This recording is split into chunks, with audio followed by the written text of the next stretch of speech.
ఉన్నటువంటి ఆర్టిజన్ కార్మికులకి standing rule ప్రకారం రావాల్సినటువంటి ఏదైతే బెనిఫిట్స్ ఉన్నాయో, ఇంక్రిమెంట్లు ఉన్నాయో, అరియర్స్ ఉన్నాయో అవన్నీ ఇవ్వాలని, కన్వర్షన్ తో పాటు ఈ కూడా రావాల్సిన హక్కులన్నీ కూడా పొందటానికి, ఆర్టిజన్లకు ఇప్పియటానికి టీబీఏఎస్ఏ జేసీ కృషిలో భాగంగా ఈరోజు మొదటి సమావేశం పెట్టడం జరిగింది. ఈ సమావేశం labour commissioner RTS X road లో ఉన్నటువంటి ఆఫీస్ లో మరి మేనేజ్మెంట్ వారు మరి వాళ్ళకు ఉత్తరాలు పోలేదా లేక రారని మాత్రం నేను ఇవాళ వాయిదా అడుగుతున్నామండి, మేము రాలేమని చెప్పి కమిషనర్ గారికి ఫోన్ చేసి చెప్పడం జరిగింది.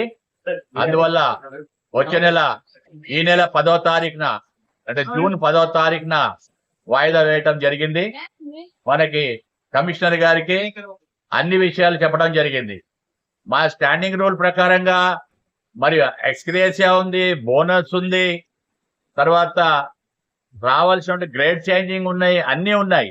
అవన్నీ కూడా సాధించుకుంటూనే మేము కన్వర్షన్ అనేది సాధిస్తామని చెప్పి దాని మీద మనం లేబర్ కమిషనర్ గారికి మీరు ఇచ్చినటువంటి ఆర్డరే ఇంప్లిమెంట్ చేయమని చెప్పి మనం కోరినాము. ఆ సందర్భంగా ఈరోజు చర్చలు జరిగాయి. అంటే ఒక సైడే మేనేజ్మెంట్ రాలేదు కనుక వచ్చే నెల 10వ తారీఖున దీని పురోగతి ఉంటుందని చెప్పి ఆర్టిజన్ కార్మిక సోదరులకు తెలియజేస్తాం.